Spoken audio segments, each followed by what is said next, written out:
Hello everybody, welcome to Talk About Houses. I'm Todd. I'm Oana. Okay, so you are selling your property and the offer just got accepted. Yay, congratulations. Yay, congrats. So we're gonna go through the specific things that to expect. Right. As soon as your offer gets accepted. So okay, what's the first thing that happens? So the first thing that happens is escrow is opened. So that means that you are now in escrow. I had actually somebody ask me that. Does this mean that we're in escrow? Yes, it means you're in escrow. So the first thing that happens is your contract, your executed contract with everybody's signatures on it and any counter offers are sent to the escrow company. The next thing that happens is that the buyer deposits their earnest money. Now, depending on where you are and what's going on, the funds may be wired to escrow. Yep. The funds may be deposited in the form of a personal check or a cashier's check. Yep. This But is not pretty cash. typical. Not cash. So escrow companies do not accept cash. But you're the seller, so let's talk about what happens in your life. So the next thing that happens in your life is if you live in a common interest community, so does this mean that you have an HOA, right? You probably do. Which you might. So if you do, that means that either you or your real estate agent will order what's called the resale package. Now in that package are all the rules regarding your community, regarding what's going on with the fees in the community, everything about that community that the buyer needs to know in order to move forward with the property. The other thing that happens is, as part of this disclosure process, so you're disclosing everything about the homeowners association.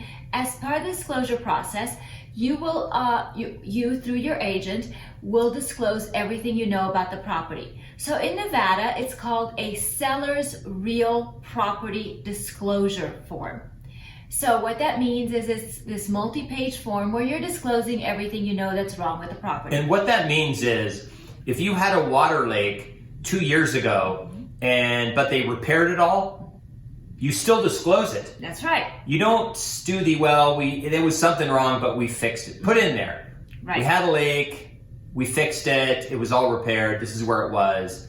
That's what it is. It's a real property disclosure. Now, even if you know, for example, that your dishwasher doesn't work, then disclose that. Because here's what happens. Depending on your state's laws, there are punitive damages that can be assessed to you if you do not disclose something that you either know or should have known. So this is very important. Know or should have known. So you'll disclose things like maybe a broken window, a toilet that leaks, a dishwasher that doesn't work. You'll also disclose repairs that you've made. So for example, if you had, like Todd said, a water leak, that's usually the main one. Or if you had a roof leak, or something like that, you'll disclose all that. If you've had repairs done for something like that, always include the receipts for those repairs. That's a really wise choice on your part because it eliminates any confusion regarding what was done or whether or not it was done by somebody who was qualified to make that repair. So the buyer generally reviews that and moves on. It's all good. Some states have other disclosures, so check with your real estate professional about what other disclosures you have. The next thing that happens is your house gets ready for a home inspection, maybe a pest inspection depending on where you live or the type of financing that the buyer is using, and the appraisal. So let's go with the home inspection first. Okay, the home inspection. So what's going to happen is the agent for the buyer is going to call you up and say, hey, we have an inspector coming Saturday at 10 o'clock and he's going to inspect the house. So my recommendation is that you get your whole family and you leave the house and just hand it over to the other agent, and the inspector and the buyer just let them go through the house. This is part of the buyer's due diligence. It is another opportunity for the buyer to take a look at the property in more depth with a home inspector, and there's usually a contingency period. So let's say the contingency period was 7 days and the offer was accepted on Wednesday. You have until the following Wednesday. They can cancel for anything that they don't like in the home inspection. So the home inspector comes in, he goes around with the flashlight, looks in the attic, operates, the pool equipment, the AC, the heater, he just checks. He will do a pretty superficial. It is not a full on, he's not going to go inside between the walls and, he'll just check electrical outlets, make sure they work, just checking general operation of things. And then once that is done, the chances are your agent will come back with something from the buyer's agent, which is, hey, this is the things that are wrong, and potentially a talk about either doing repairs or a credit for repairs. That usually happens right away. So that's the first thing. The pest inspection, a lot of times there are some home inspectors who will do both. And what most agents try to do is get it all done in one shot. They'll have the pest inspector come when the home inspector comes, so that they're not having, the agent doesn't want to make 2 trips, the buyer doesn't want to have to do 2 trips. They'll just come, they'll do their inspections, and they'll leave.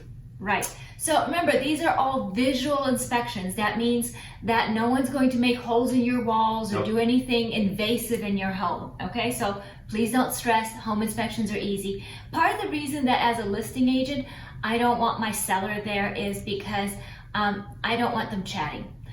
Because a lot of times sellers want to talk about things that really they don't need to talk about.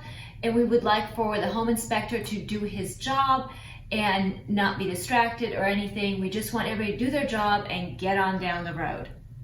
Okay, so like Todd said, they'll inspect your home, your pool equipment. If you've got a pest inspection, that'll happen too. Somewhere in here, escrow is doing their job, and they're also sending your agent the receipt for the earnest money. They're sending a preliminary title report, which has everything about the property. For example, if you have a mortgage, who the mortgage holder is, if there are any liens on the property, anything like that. Your agent will send that preliminary title report to you to make sure it's right, to make sure that everything's been addressed in there. If you have given up any rights to the property, any easements, in particular if you live in the Southwest and you have sold your water rights to the utility in exchange for some money, and that means that you generally have desert landscaping, no lawn, no pool, nothing like that, then that will also show up on that title report. So things like that. They'll also do what are called escrow instructions, and that's just very simple. It just says escrow is a third party, neutral party, and they just do whatever the buyer and the seller tell them by agreement. If there's a disagreement, they do nothing until the buyer and the seller resolve it. Yeah. Well, okay, so first thing, we're going to go over these again. So you're going to get some kind of receipt showing that the escrow is open with a copy of the check or whatever, saying it's open. You're going to have to go buy if you're in an HOA, you're going to have to go pay for the resale package to give that to the other agent so the buyer can look over it. You are going to get notice of a home inspection and other inspections. You're probably going to get a phone call from an appraiser who potentially is going to want to come and do a quick 5-minute walk through the house, take a couple pictures and leave. That's going to be for the buyer's lender. You're going to get the preliminary title report. Another thing you're going to get closer to closing potentially is something very important, and that's your estimated HUD. Now that's the estimated settlement sheet of who pays for what.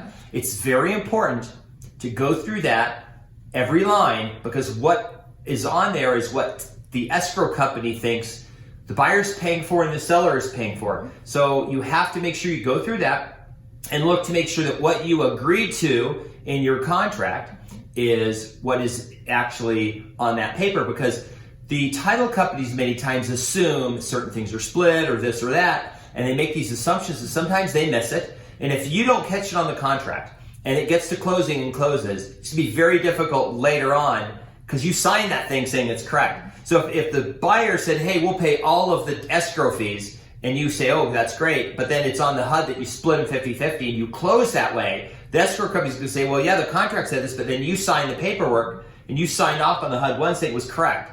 You're not going to get that money back. So you want to make sure it's accurate, and you also want to make sure whatever agent you agreed to on the listing agreement is the same amount on the thing, because if the agent did, 20 bananas and the escrow put that it's going to be 30 bananas and you miss it, then you're probably going to end up paying some additional bananas that the agent didn't agree to. Right. Yeah. So, quick recap. The reasons why your deal can fall apart. Number one, that the buyer is not in agreement regarding the homeowners association documents. The buyer has a certain number of days to review those documents, and if they find them unacceptable, they can get out and get their earnest money back. Reason number two, the home inspection comes back unacceptable to the buyer. You guys can't come to some sort of agreement.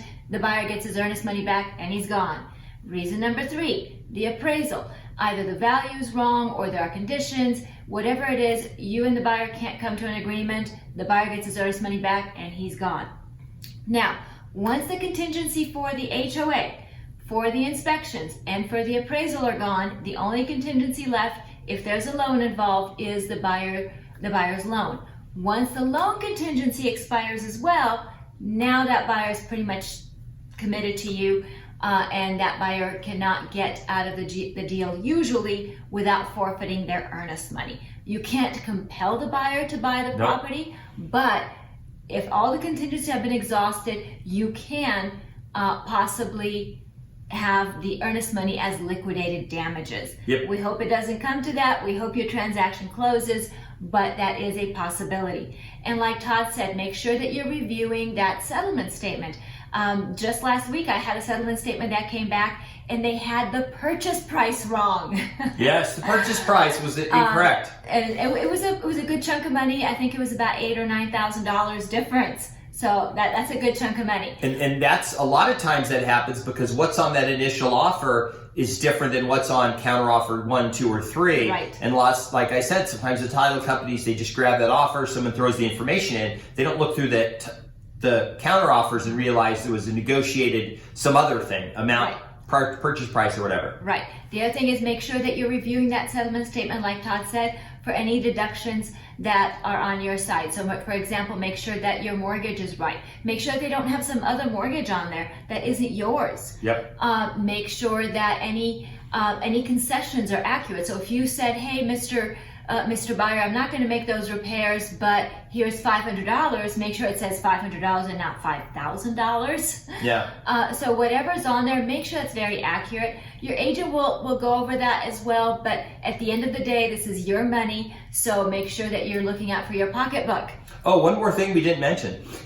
If you have a loan, one thing to expect is as soon as you open escrow, the escrow agent will contact you asking for all of your loan information because they will contact your lender to get a payoff. Right. So they'll get the exact amount needed to pay off the loan so you can close. And that's why it's important to go through, because if you're off by like one number or something on your loan, it may be the wrong house. Like they may wire the money to the mortgage company to pay off somebody else's house. You want to make sure the amount is like roughly what you owe. Right. Yeah. So now we're all the way at the end. What happens at the end? So number one, you, Mr. Seller, get to go to escrow or a mobile notary gets sent to you, and you get to sign your document saying that you're selling your house.